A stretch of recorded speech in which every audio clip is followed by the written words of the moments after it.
My name is Sadie, and I'm 29. I sat in that cold Chicago law office, heart pounding as my grandfather's will was read. His lawyer hands shaking slid a $38 million check across the table, my name on it. Before I could touch it, my dad Gregory grabbed it. He lit a match, and right there in front of everyone, he burned it to ashes. Everyone gasped, but I just smiled. Why? That's a story worth hearing. Where are you watching from? Hit like, subscribe, and let's dive into this together.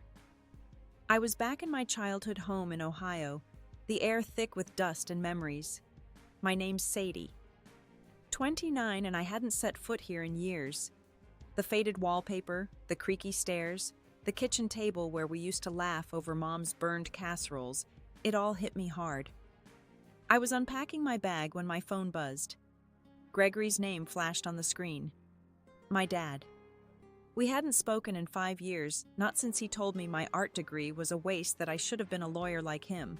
His voice was different now, softer, almost warm. Sadie, I need you at the will reading. It's important. We can start fresh. I froze, my fingers tightening around the phone. Start fresh. After all the fights, the silence, the way he'd shut me out, I wanted to believe him. But something in his tone felt off, like a salesman pitching a deal too good to be true. I sat on the edge of my old bed, the springs groaning under me. The room still had my teenage posters curling at the edges, a reminder of who I was before everything fractured. I thought about Grandpa Arthur. He was never around much, always traveling for his real estate deals, but when he was, he'd slip me sketch pads and pencils saying, "Draw what you see, star." That was his nickname for me from the time I painted a starry sky on his office wall when I was 6. He never told anyone about the money he sent for my art school tuition, not even Gregory. That secret felt like a lifeline now, but it also made me wonder why he'd kept me at arm's length otherwise. The phone buzzed again. A text from my sister Bethany. Don't trust Dad. He's up to something. I sighed, rubbing my temples. Bethany was 2 years older, always the practical one, working as a nurse and calling out Gregory's schemes before anyone else. She'd been burned by him too, like when he borrowed her savings for a business venture that tanked. No apology, just excuses. I typed back, he says he wants a fresh start. Her reply was instant. He only wants what Grandpa left. Be careful. I walked to the living room where Mom's old photo album sat on a shelf. I flipped one open, landing on a picture from a county fair, me and Grandpa Arthur grinning by a carousel. His eyes were kind, but there was always something guarded about him, like he carried secrets too heavy to share. I traced the photo, my chest tightening. Why did he leave me the money? Why not Bethany or Caleb, my brother who was always Dad's favorite? Caleb hadn't called in months, too busy with his startup dreams in California. His wife Harper had texted me yesterday, something vague about big family plans after the will reading. It felt calculated, like she was already counting the dollars. I sank into the couch, the fabric worn thin from years of use. Gregory's call kept replaying in my head. A fresh start. I wanted it so badly to sit across from him and feel like his daughter again, not a disappointment. But Bethany's warning gnawed at me. I remembered the last time I saw him at Mom's funeral. He'd barely looked at me, too busy arguing with Caleb about some investment. I'd stood there holding a eulogy I never got to read, feeling invisible. Was this call really about family, or was it about the money? The doorbell rang, snapping me out of it. It was Bethany, her nurse scrubs still on her face, tight with worry. "You're not actually going, are you?" she asked, dropping her bag by the door. I shrugged, my throat tight. "He's our dad, Beth. Maybe he's changed," she scoffed, crossing her arms. "People like him don't change. They just find new ways to get what they want." I looked away, staring at the photo album still open on the coffee table. I wanted to argue, to say she was wrong, but deep down, I felt it too, that uneasy twist in my gut. We sat in silence for a moment, the clock ticking too loudly in the quiet house. Bethany softened, her voice dropping. "I just don't want you to get hurt again, Sadie." I nodded, but my mind was already racing ahead to the will reading. What did Gregory want? What had Grandpa Arthur left behind? And why did I feel like I was walking into something I wasn't ready for? Bethany's words hung in the air, heavy like the humid Ohio summer creeping through the open window. I stood up, pacing the living room, my sneakers scuffing the worn hardwood. The house felt smaller now, like it was closing in, trapping me with memories I'd tried to leave behind. I stopped by the fireplace where a framed picture of Mom and Dad from their wedding day sat, his arm around her, both smiling like the world was theirs. That was before everything soured, before he started prioritizing deals over us. I turned away, my stomach twisting. Bethany leaned against the doorframe, watching me. "You're too soft on him, Sadie," she said, her voice sharp but tired. "He's not calling you because he misses you. He smells money." I wanted to snap back to defend the flicker of hope I still clung to, but her eyes held a truth I couldn't ignore. She'd always seen through him ever since we were kids, and he'd promised trips or presents that never materialized.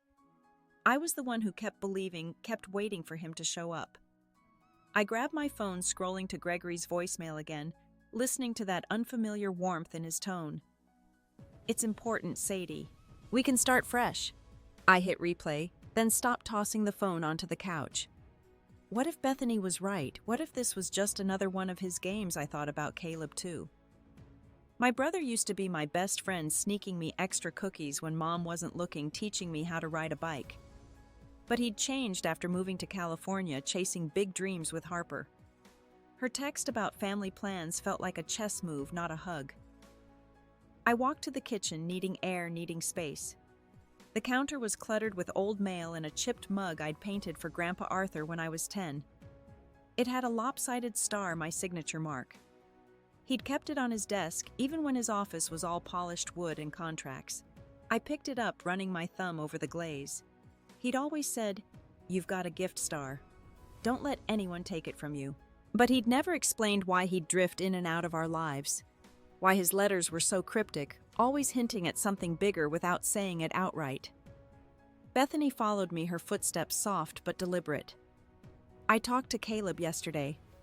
She said, her voice lower now, like she was breaking bad news. "He's been meeting with Dad. They're planning something, Sadie. I don't know what, but Harper's in on it." I turned to face her, my grip tightening on the mug. "What do you mean, planning?" She shrugged, but her eyes were hard. "You know how they are. Dad's always got an angle, and Caleb's too desperate for cash to say no. His startup's bleeding money." My chest tightened, a mix of anger and hurt bubbling up. Caleb hadn't even called me himself. Not a text, not a word, just Harper's vague promises. I set the mug down, afraid I'd crack it. "Why didn't you tell me sooner?" I asked. Bethany crossed her arms. "Because you'd try to fix it like you always do. You'd call him, try to talk it out, and he'd twist you up again." She was right, and I hated it. I'd spent years trying to glue our family back together, writing letters Dad never answered, sending Caleb birthday cards he barely acknowledged. I sank into a chair, the wicker creaking under me.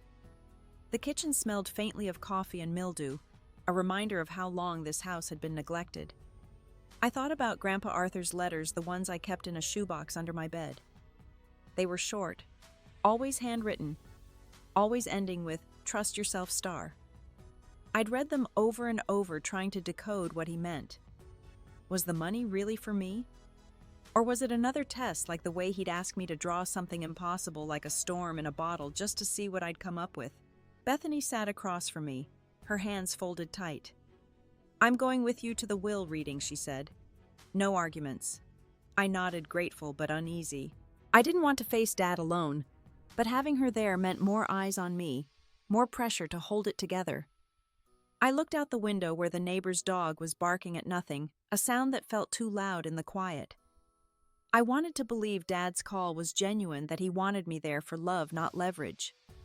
But the more I thought about it, the more I felt it, that sinking dread, like I was stepping into a trap I couldn't see. The next morning I packed my bag, my sketchbook tucked inside like a shield. I caught a glimpse of myself in the hall mirror, my dark hair pulled back, my eyes tired but sharp. I was heading to Chicago, to that law office, to face whatever Dad was planning. And deep down, I knew Bethany was right. This wasn't about a fresh start. It was about something else, something bigger, and I wasn't sure I was ready for it. The Chicago law office was all glass and marble, cold as a winter morning. I sat at the long table, my hands folded tight in my lap, trying to steady my breathing. Bethany was next to me, her jaw set, eyes scanning the room like a hawk. Across from us, Dad sat with Caleb, their heads bent together, whispering. Harper, Caleb's wife, perched beside them, her red nails tapping her phone, a faint smirk on her lips. The air felt thick like before a storm, and I couldn't shake the feeling I was about to get hit. Raymond, the lawyer, stood at the head of the table, his tie slightly crooked, sweat beading on his forehead. He cleared his throat, his voice thin as he began reading Grandpa Arthur's will. I stared at the table, tracing the grain of the wood with my eyes, trying to stay calm. I kept thinking about Dad's call, his promise of a fresh start, but the way he sat now, shoulders squared, eyes hard, told a different story. I glanced at Caleb, hoping for a flicker of the brother I used to know, but he wouldn't meet my gaze. His hands were clenched like he was bracing for a fight. Raymond's voice broke through my thoughts. Arthur's estate is valued at approximately $38 million, he said, pausing as the room went still. I felt every pair of eyes shift, a weight pressing down on me. He left the bulk of his estate to his granddaughter Sadie. My heart stopped. Me, not Caleb, the golden son or Dad who'd spent years cozying up to Grandpa's business partners. I looked up and Dad's face was a mask of fury, his lips pressed into a thin line. Caleb's chair scraped as he leaned forward, his eyes narrowing. Harper's smirk vanished, replaced by something sharper, colder. "This is a mistake," Dad said, his voice low but cutting like a blade slipping through silk. Arthur wasn't in his right mind. He'd never do this. He stood his chair creaking and pointed at Raymond. "You know he was sick. You saw him those last months." I swallowed hard, my throat dry. I'd heard Dad twist stories before, but this was different, desperate. Raymond adjusted his glasses, his hands trembling. "The will was notarized, Gregory. It's legal." Arthur was clear about his wishes. Bethany grabbed my hand under the table, her grip tight. I could feel her anger radiating, but I was frozen, my mind racing. Why me? Grandpa Arthur had always been distant, his visits rare, his letters cryptic. But he'd paid for my art school, sent me those sketch pads, called me Star. I thought of the county fair photo, his quiet smile. Had he seen something in me I didn't? Or was this his way of fixing what Dad had broken? Caleb spoke up, his voice tight, almost accusing. "Sadie doesn't even need it. She's got her little art gigs. My startup's on the line. I need this, Dad." His words hit like a slap. My little art gigs, I'd spent years scraping by teaching community classes, selling prints to pay rent. Caleb knew that. He'd once cheered me on back when we were close. Now he was sitting there siding with Dad, acting like I'd stolen something from him. Harper leaned in, her voice smooth, too smooth. "Maybe we can work something out, Sadie. Family shares, right?" Her eyes were calculating, like she was already spending the money. I wanted to snap back to tell her to keep her fake concern, but my voice caught. I felt small, cornered, like the kid who used to hide when Dad yelled. Bethany squeezed my hand harder, whispering, "Don't let them do this to you." Raymond kept reading, detailing assets, properties, a trust fund, but Dad interrupted again. "This is absurd," he said louder now, pacing behind his chair. Arthur didn't know what he was doing. He was medicated, confused. "I'll contest this." I looked at him, really looked, and saw the man who'd missed my high school graduation for a golf game with clients who'd told me my dreams were frivolous. The hope I'd clung to, that he'd called me to rebuild something, was crumbling. Then I noticed Elise, Raymond's assistant, standing by the door. She was young, maybe my age, her dark hair pulled back tight. She was watching me, her expression unreadable, but her eyes flicked to a folded note in her hand. She stepped closer, slipping it onto the table as she passed her fingers brushing mine. I unfolded it, my pulse racing. "Check the safe deposit box," it read in neat, hurried script. My breath caught. What did that mean? What did she know? Dad was still talking, his voice rising, accusing Raymond of mishandling the will. Caleb nodded along, his face flushed. Harper was typing furiously on her phone, probably plotting her next move. I tucked the note into my pocket, my heart pounding. Something was coming, something bigger than this room, and I wasn't sure I was ready for it. The room felt smaller, the air stale as Dad's voice grew louder, slicing through the silence. I clutched the note from Elise in my pocket, my fingers trembling. Bethany's hand had slipped from mine, her face pale as she stared at Dad like she was seeing him for the first time. I wanted to say something to stop this spiral, but my throat felt sealed shut. Dad turned to me, his eyes sharp, accusing. "You knew about this, didn't you, Sadie? You and Arthur scheming behind our backs." I shook my head, but no words came. How could he think that I barely saw Grandpa in his final years, just those letters, those glimpses of care he never showed the others? Caleb stood now, his chair scraping loudly. His face flushed with something raw, not just anger, but hurt.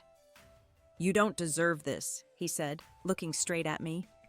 "You've been off playing artist while I've been building something real." I flinched, his words cutting deeper than Dad's. My brother, who once stayed up late helping me finish art projects, was now spitting venom, rewriting our history. Harper put a hand on his arm, her touch calculated like she was directing a play. "Let's calm down," she said, but her eyes were on me, cold and appraising, like I was a puzzle to solve. Raymond tried to regain control, his voice cracking. "Please, everyone sit down. There's more to discuss." But Dad wasn't listening. He leaned across the table, his knuckles white against the polished wood. "I built this family's name," he said. "I worked for Arthur, made his deals happen. This is my legacy, not hers."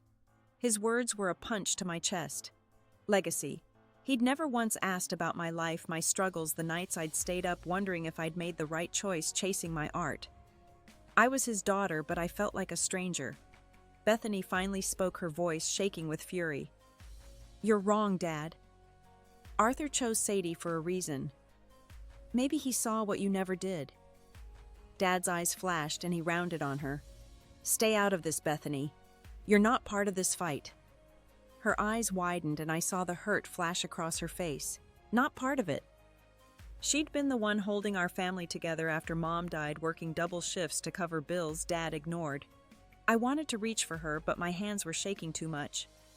Harper chimed in, her voice syrupy, trying to smooth things over. Maybe Arthur meant to split it evenly.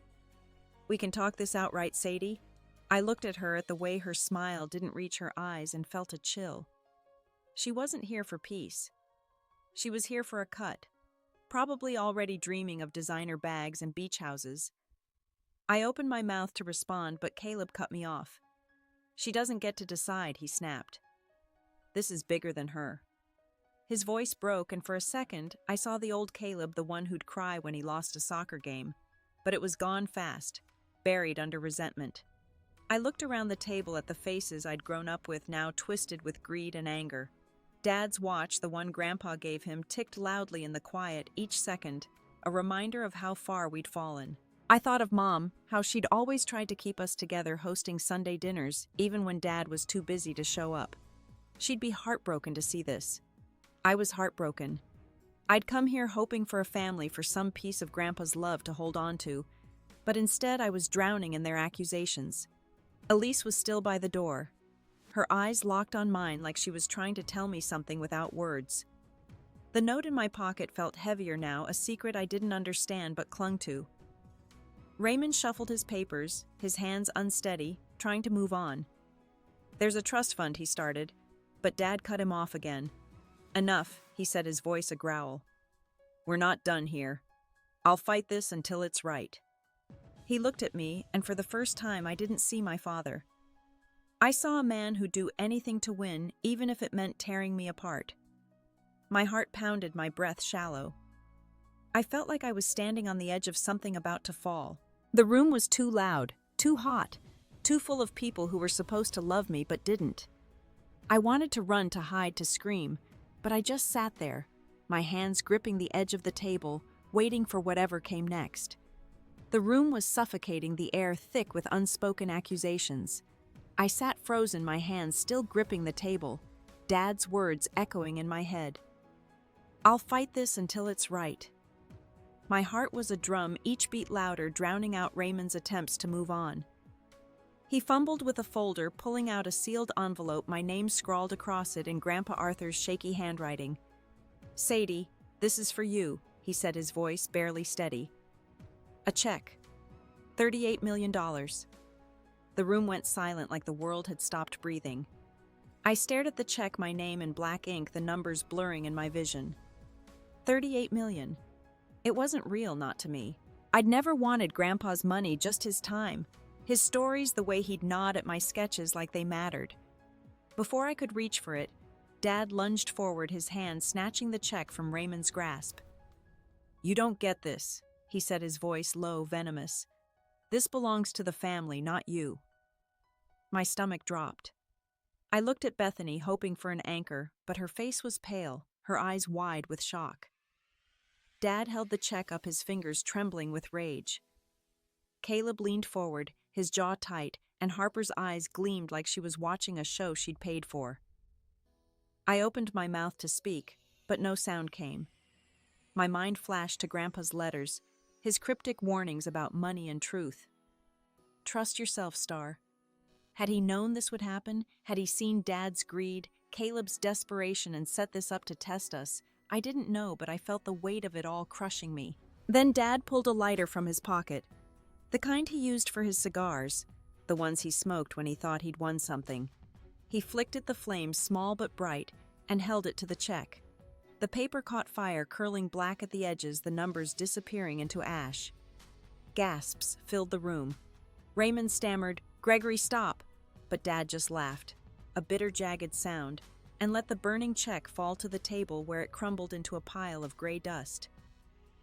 "This is what your greed gets you, Sadie," he said, his eyes locked on mine. I should have been screaming, crying, anything. But something inside me shifted. I felt it like a door unlocking. I smiled. Not a big smile, just a small, steady one, the kind you give when you know something no one else does. Dad's face faltered, his triumph fading. Caleb frowned, confused, and Harper's smirk vanished. Bethany grabbed my arm, whispering, "Sadie, what's going on?" But I couldn't explain, not yet. The note from Elise, still in my pocket, burned against my thigh.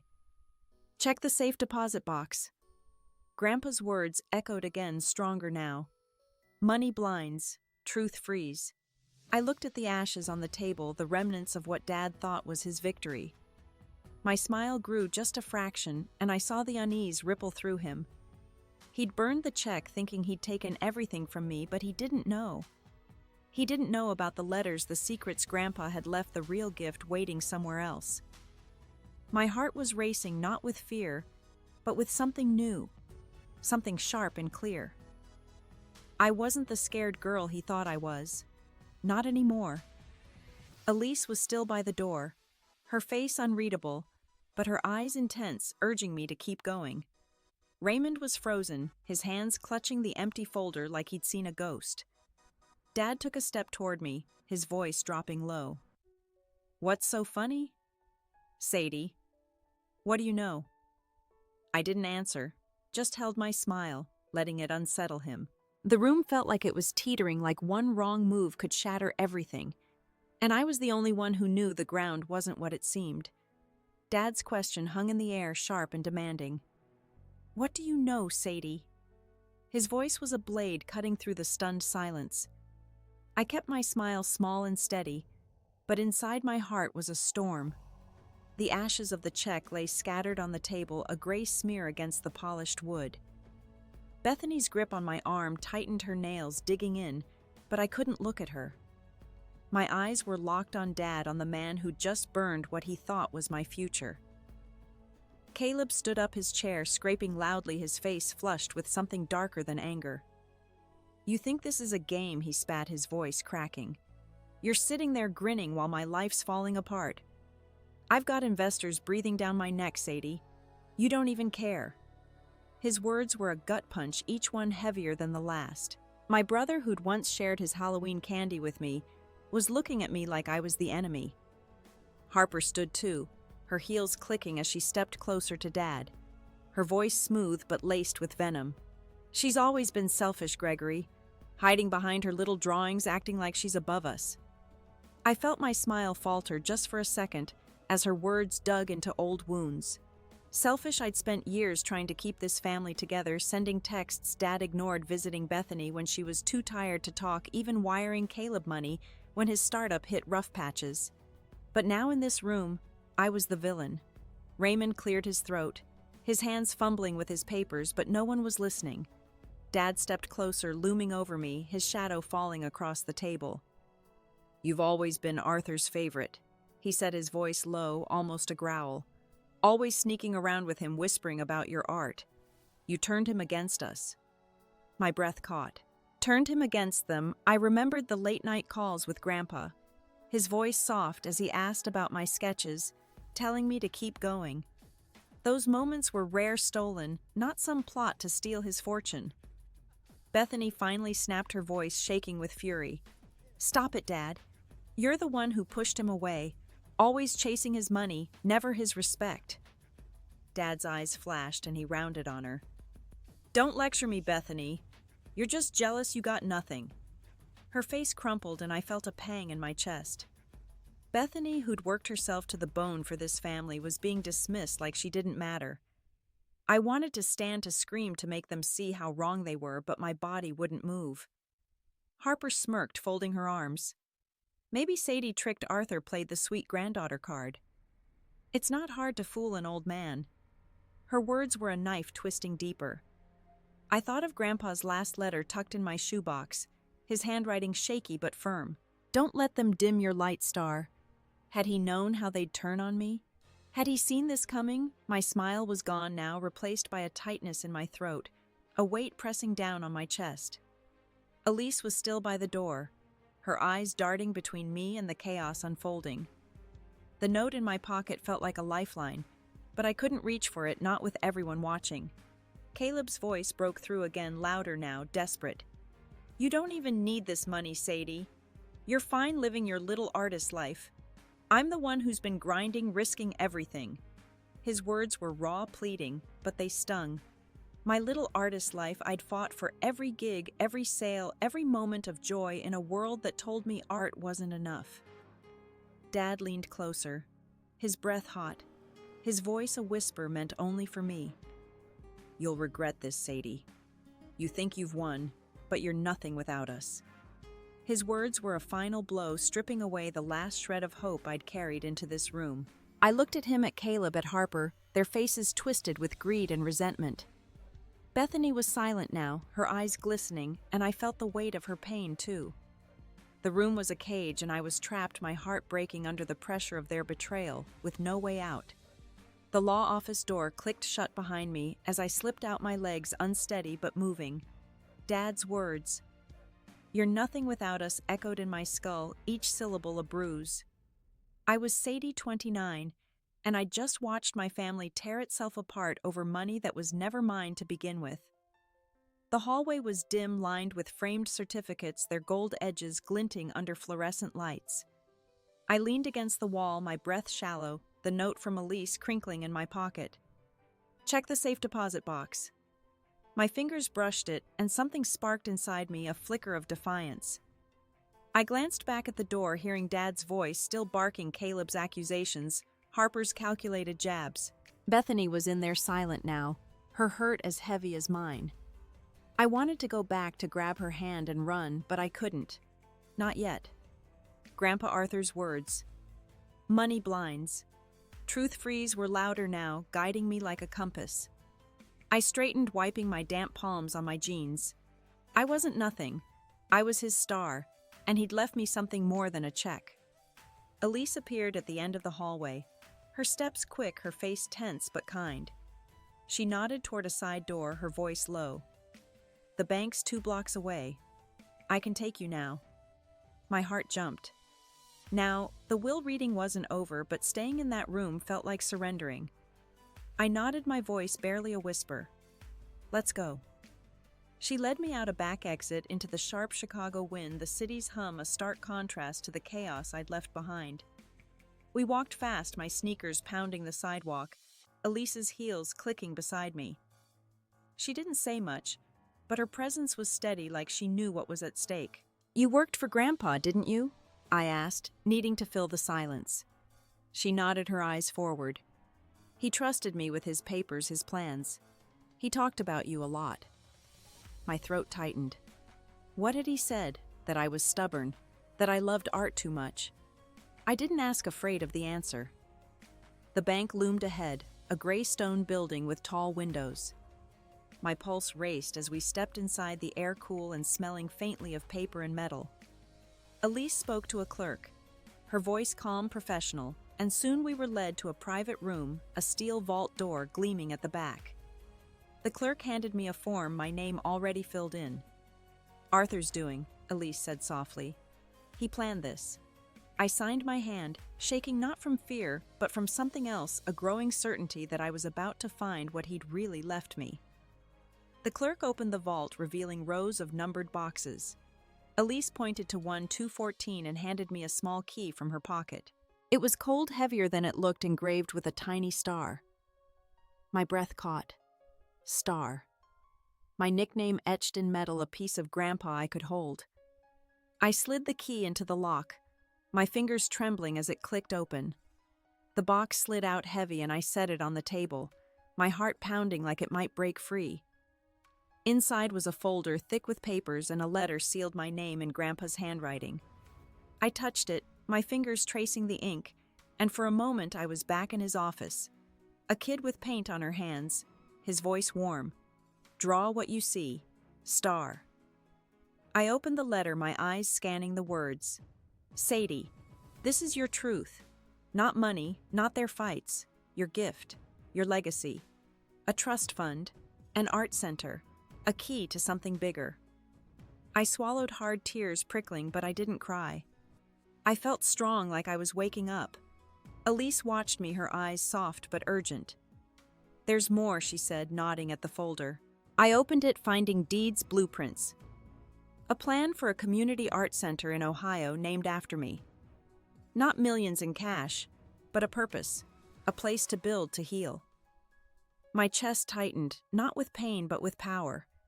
Grandpa had seen me, really seen me when no one else had. I looked at Elise, my voice steady for the first time. He knew they'd fight, didn't he? She nodded. He knew. I closed the folder, clutching it to my chest, the key still in my hand.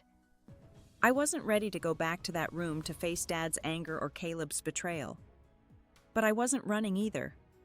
I was choosing for the first time to step into what Grandpa had left me to claim it. The vault room felt bigger now, like it held more than metal boxes, like it held the start of something I could build. I stood in the vault room, the folder heavy in my hands, Grandpa Arthur's letter burning a hole in my thoughts. Sadie, 29. No longer the girl who waited for Dad's approval. The air was cool, the hum of the bank's ventilation, a quiet pulse matching my own. Elise stood by the door, her presence a steady anchor, but my focus was on the blueprints, the trust fund papers, the vision of an art center that carried my name. It wasn't just a gift. It was a challenge, a call to be more than what my family saw. I tucked the letter into the folder, my fingers brushing the star-engraved key. I thought of Bethany still in that law office, caught in the crossfire of Dad's rage and Caleb's desperation. I'd left her there, and the guilt gnawed at me sharp and cold. She'd always been my shield, calling out Dad's lies, but I'd walked away without her. I turned to Elise, my voice low but firm. I need to talk to Bethany. She needs to know this. Elise hesitated, her eyes searching mine. They're still in there arguing. You sure you want to go back? I nodded, slipping the folder into my bag. I wasn't going back to fight, not like Dad wanted. I was going to share the truth, to pull Bethany out of the mess we'd been dragged into. The clerk led us out of the vault, the heavy door clanging shut behind us. The sound echoed in my chest like a gate closing on the old me. We walked back to the law office, the Chicago streets bustling with people who had no idea my world was shifting.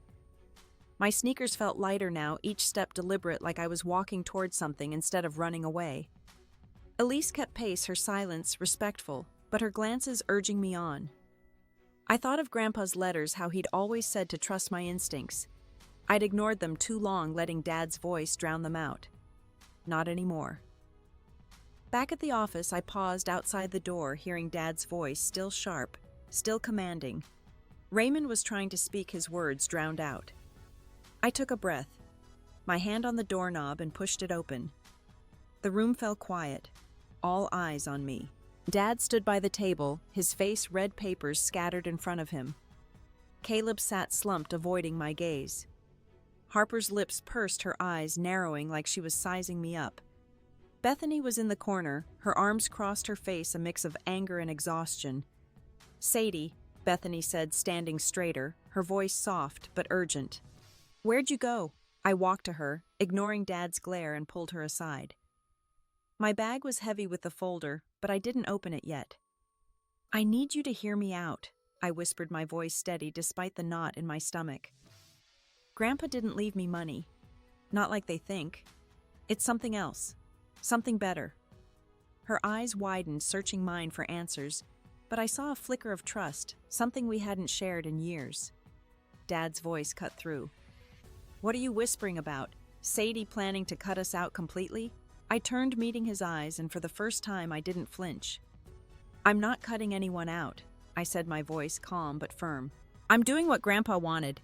He froze, his jaw tightening, but I didn't back down.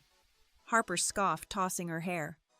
"What more of your art nonsense?" I ignored her, focusing on Bethany, whose hand brushed mine, a silent question. I pulled the folder from my bag, holding it close, not ready to show them yet. This wasn't about proving them wrong. It was about proving Grandpa right. I thought of the art center, the kids who'd paint there, the community it could build. It was bigger than Dad's greed, Caleb's desperation, Harper's schemes. I looked at Bethany, my voice barely above a whisper. "He left me a way to make things right. Will you help me?" She nodded, her eyes glistening, and I felt a weight lift just a little. Dad took a step forward, his voice low, dangerous. "You're making a mistake, Sadie. You can't handle this." I met his gaze, my heart steady now, and said nothing. My silence wasn't weakness. It was strength, a quiet promise to myself. I slipped the star-engraved key into my pocket, its weight grounding me. I wasn't just Grandpa's star anymore. I was Sadie, and I was choosing my own path, one step at a time. The Ohio sun beat down on the empty lot, a patch of cracked earth where the art center would rise. I stood at the edge. 29. Sadie, my boots sinking into the soft dirt, the folder from Grandpa Arthur's safe deposit box tucked under my arm. A month had passed since I walked out of that law office, since I chose to honor Grandpa's vision over Dad's demands. The groundbreaking ceremony was today, and I could feel the weight of every choice I'd made pressing against my ribs. I adjusted the microphone on the makeshift stage, a wooden platform surrounded by folding chairs. Locals milled about, sipping lemonade, their chatter a low hum. I'd spent weeks planning this meeting, with architects signing papers for the trust fund. The art center wasn't just a building. It was Grandpa's belief in me carved into reality. I glanced at the crowd, searching for Bethany. She'd promised to come, but after our talk in the law office, her texts had been short-guarded. I hoped she'd show. The crowd parted, and there they were, Dad and Caleb, uninvited, standing at the back. Dad's suit was crisp, his face unreadable, but his presence felt like a storm cloud. Caleb looked tired, his shoulders slumped, no sign of Harper. My stomach twisted. I hadn't seen them since the will reading, since Dad burned the check he thought was everything. I'd sent them letters explaining the art center, inviting them to be part of it, but got nothing back. Their showing up now felt like a challenge, not a truce. I stepped to the microphone, my hands steady despite the knot in my chest. "Thank you all for being here," I said, my voice carrying over the crowd. "This art center is my grandfather's dream, a place for kids to create, to find their voice." I paused, my eyes catching Dad's. He didn't move, didn't blink, but I felt his judgment heavy as ever. Caleb shifted his hands in his pockets, his gaze fixed on the ground.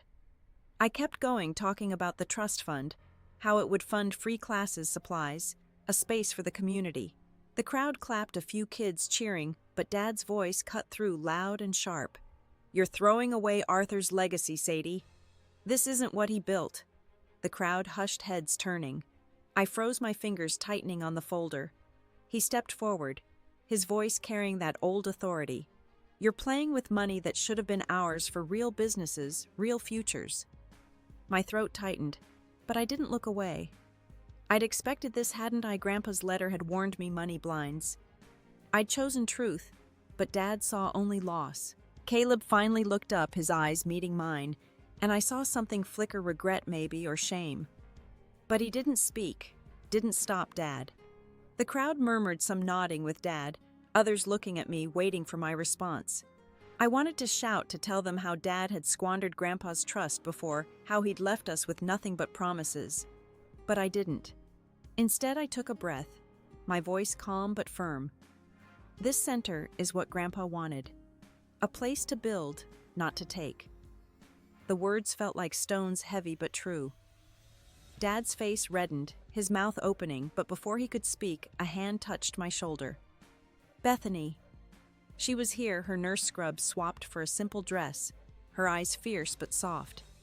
She didn't say anything, just stood beside me, her presence a shield.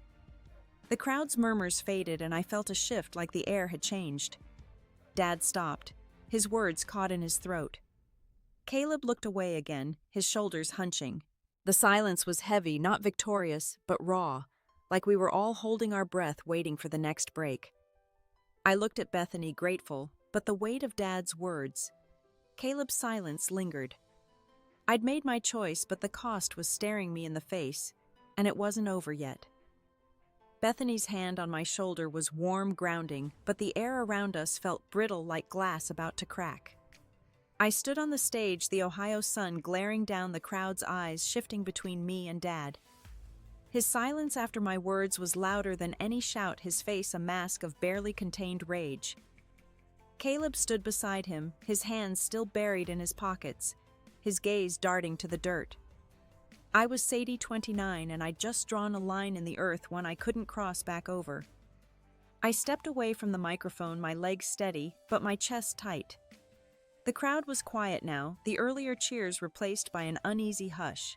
A woman in a yellow sundress whispered to her neighbor, her eyes flicking toward Dad. A kid in the front row clutched a balloon, staring wide-eyed. I felt exposed, like every crack in my family was laid bare for this small town to see. Bethany squeezed my shoulder, her voice low. "You did good, Sadie. Keep going." I wanted to believe her, but Dad's presence was a weight pulling me back to every time he'd made me feel small. I glanced at him, expecting another outburst, but he just stood there, his jaw tight, his eyes cold. Then he spoke, his voice low, meant for the crowd, but aimed at me. "She's making a mistake," he said. "Arthur's money was meant for progress, not some art project for kids who'll never make it." The words stung sharp and precise, cutting at the heart of what I was building. The crowd shifted, some nodding, others frowning. I saw a man in a baseball cap shake his head, muttering to his wife. They didn't know the whole story. Didn't know how Dad had burned through Grandpa's trust before leaving Mom to pick up the pieces. I opened my mouth to respond, to tell them the truth, but Bethany's hand tightened, stopping me. "Don't," she whispered. "They'll see it for themselves." I nodded, but the urge to fight back burned in my throat. Caleb finally moved, stepping forward, his voice softer but heavy. "You're wrong, Sadie," he said, his eyes meeting mine for the first time. "You think this is noble, but it's selfish. You're taking what we all worked for." His words were a knife twisting deeper because they came from him. My brother, who'd once drawn stars with me in the backyard, was calling me selfish in front of strangers. I searched his face for the boy I knew, but he was gone, replaced by someone I didn't recognize. I clutched the folder tighter, the blueprints crinkling under my fingers. I wanted to show them, to prove Grandpa's vision was bigger than their greed, but I held back. This wasn't their moment. It was mine. I looked at Bethany, her eyes steady, and felt a flicker of strength. She was here, choosing me over Dad's lies. But Caleb's words lingered, each one a stone piling on my chest. I'd chosen the art center, chosen Grandpa's trust, but at what cost?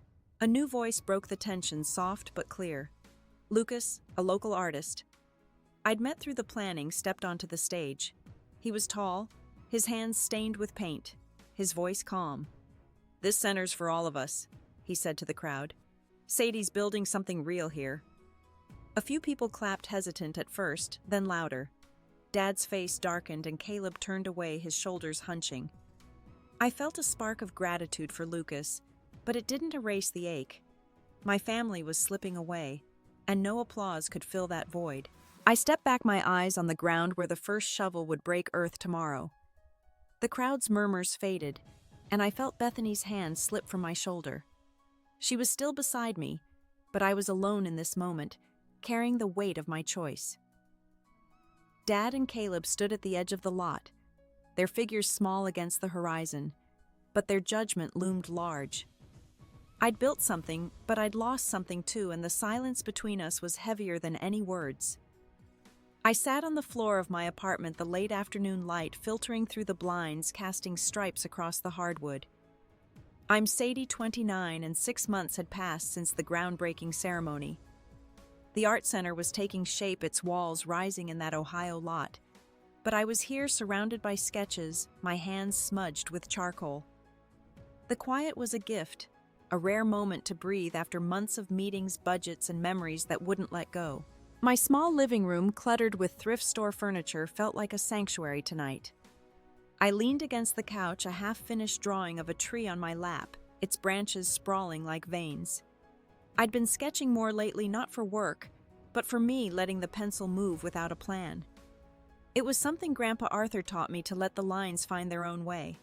His presence lingered in the room, not heavy but soft, like the smell of rain after a long day. I reached for a mug of tea, cold now, and sipped it anyway, the bitterness grounding me. The doorbell buzzed, soft but startling. I set the sketch aside, wiping my hands on my jeans, and opened the door to find Bethany. Her hair was loose, her face softer than I'd seen in months, no scrubs today, just a sweater and jeans. She held a paper bag, the kind from the bakery down the street. "I brought donuts," she said, a small smile breaking through. "Thought you might need a break." I stepped aside, letting her in my chest, loosening at the sight of her. We sat at my tiny kitchen table, the bag between us, powdered sugar dusting the wood as she opened it. I hadn't seen her since the ceremony, when she'd stood by me as Dad's words tried to tear me down. Her texts had been steady since then, checking in, but this was different, her being here, no agenda, just us. "I'm sorry I've been distant," she said, picking at a donut, her eyes on the table. "It's been hard, you know, seeing Dad and Caleb like that." I nodded, my throat tight. I knew. She looked up, her eyes searching mine. "You're doing something big, Sadie. I didn't get it at first, but I see it now. The art center, it's you. It's Grandpa." Her voice was soft, like she was afraid to break the moment. I swallowed, the weight of her words settling in. I'd spent so long feeling alone in this, carrying Grandpa's vision, while Dad and Caleb tried to pull it apart. Having Bethany here saying she saw it felt like a crack letting light in. I reached for a donut, the sugar sticking to my fingers. "I was scared, Beth," I said, my voice low. "Still am sometimes.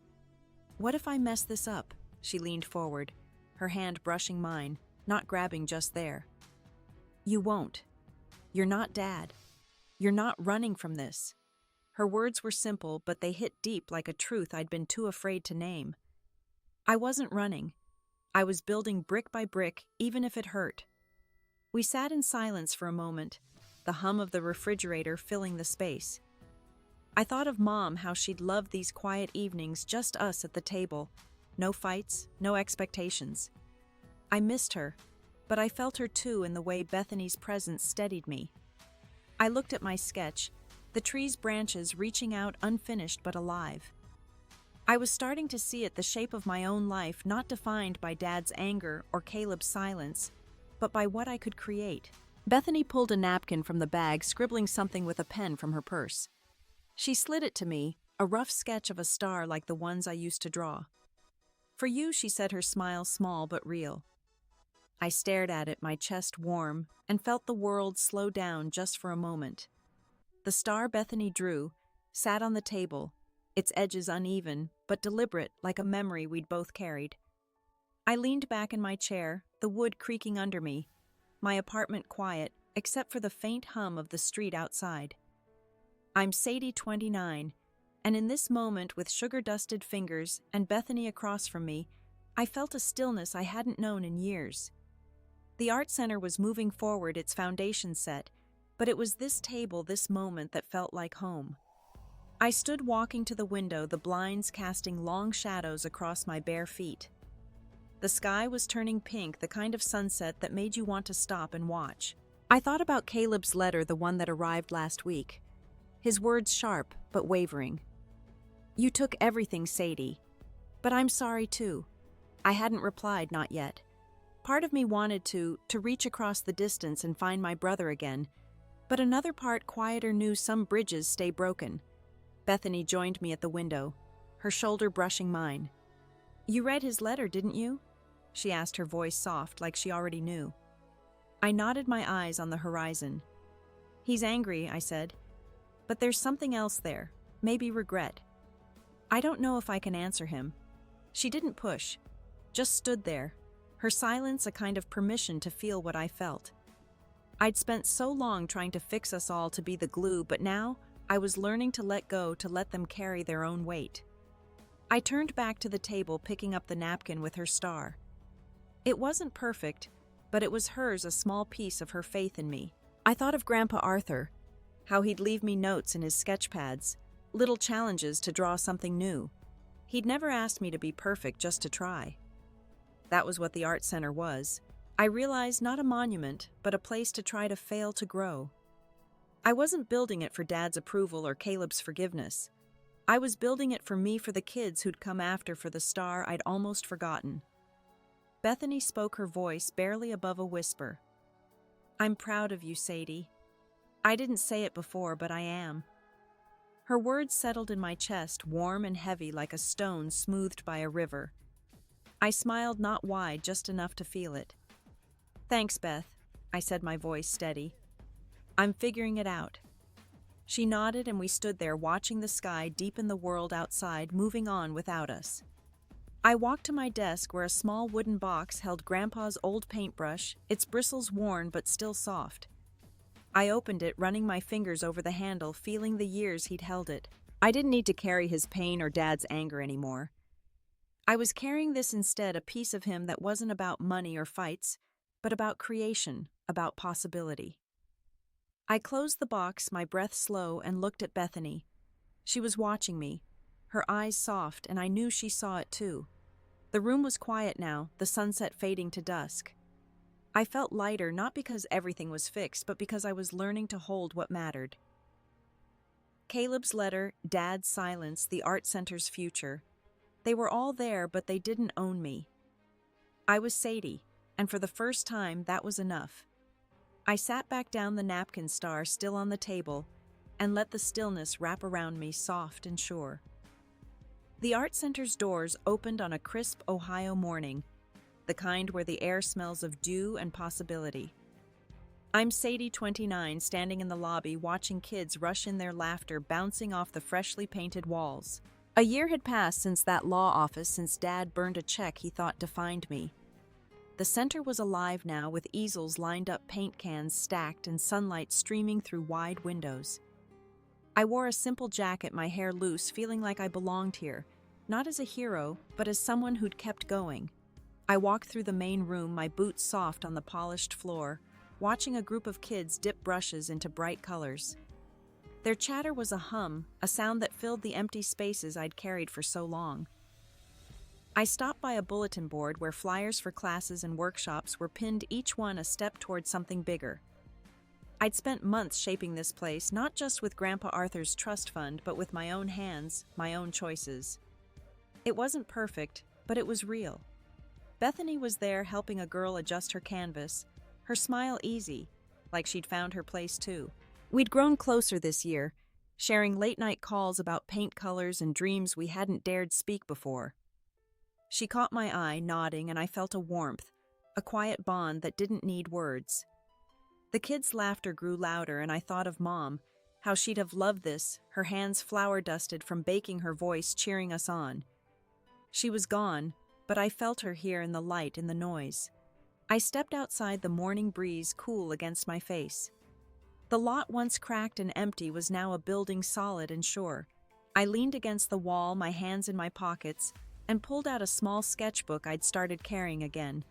It was filled with quick drawings, moments I'd caught kids painting, Bethany laughing the way the trees looked at dusk.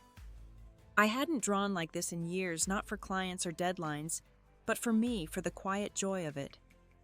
A kid ran up her braid, swinging, holding a painting of a bright red house. "Look, Miss Sadie," she said, her eyes wide. I smiled, kneeling to see it better. "That's beautiful, Mia," I said, my voice soft. "Keep going." She grinned and ran back inside, her energy a spark that lit something in me. I stood tucking the sketchbook away and looked at the center's sign, my name carved next to Grandpa's. It wasn't about money or winning. It was about these moments, these lives. I thought of Dad, how he'd tried to sue the trust, his lawyer sending letters that went nowhere. I hadn't seen him since the groundbreaking, hadn't heard his voice. It didn't sting anymore, not like it used to. I'd let go, not with anger, but with a quiet choice to move forward. Caleb was another story. His painting sent last month hung in my office, a small canvas of a lake, his signature shaky but there. It wasn't an apology, but it was something, a crack in the wall between us. I hadn't written back, but I kept it a reminder that some things heal slow. I walked back inside, the noise wrapping around me like a blanket. Lucas, the artist who'd spoken up at the ceremony, was leading a class, his voice steady as he showed kids how to mix colors. He glanced at me, his nod, a quiet acknowledgement, and I felt a gratitude I couldn't name. This place, these people, they were my family now, not bound by blood, but by something stronger. I stood in the doorway, my hands still, my breath even, and felt the past settle like dust finding its place. I stood in the doorway watching the kids paint their brushes, sweeping across canvases like they were chasing something only they could see. I'm Sadie, 29, and this art center alive with color and noise was my answer to a year of broken ties and hard choices. I moved to a quiet corner where a window overlooked the street, the glass cool against my palm. The world outside moved on, cars passing, people hurrying, but in here time felt different, slower, like it was giving me space to breathe. I thought about the fight in that law office, Dad's voice, Caleb's anger, the ashes of a check that meant nothing.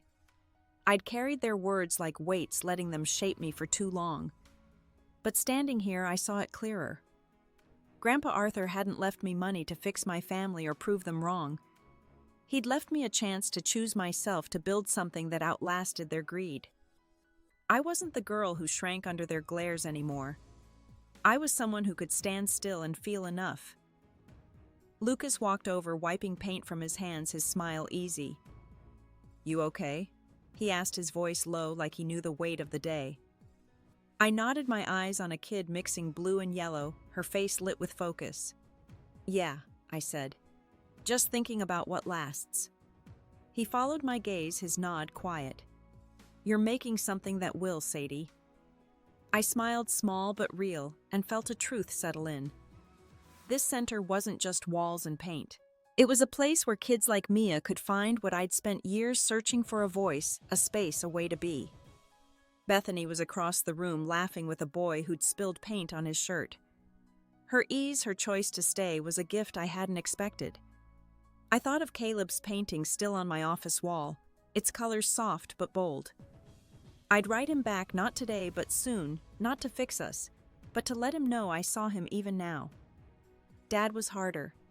His silence was a wall I couldn't climb, but I didn't need to. I'd built my own door and I was walking through it. I stepped outside again, the evening air sharp, the sky a deep blue streaked with gold. I wore Grandpa's watch now, its weight familiar on my wrist, not a burden, but a reminder. Time wasn't something to fight or chase. It was something to live, to fill with what mattered. I'd learned that freedom isn't loud. It's quiet, like the moment you realize you don't need anyone's permission to be whole. I'd spent years waiting for Dad to see me, for Caleb to come back, but here in this place, I saw myself. That was enough. I looked back at the center, its windows glowing, the hum of voices spilling out. This was my legacy. Not millions, but moments messy and real. I'd been hurt, broken open, but I'd grown through the cracks stronger not because I won, but because I chose to keep going. Life doesn't hand you closure. It hands you choices, and I'd made mine one brushstroke at a time. What's a choice you've made that set you free? Share it below. Let's talk about what heals us. If this story moved you, hit like, subscribe, or share it with someone who needs it. Thanks for being here, for listening, for carrying your own light. Keep shining.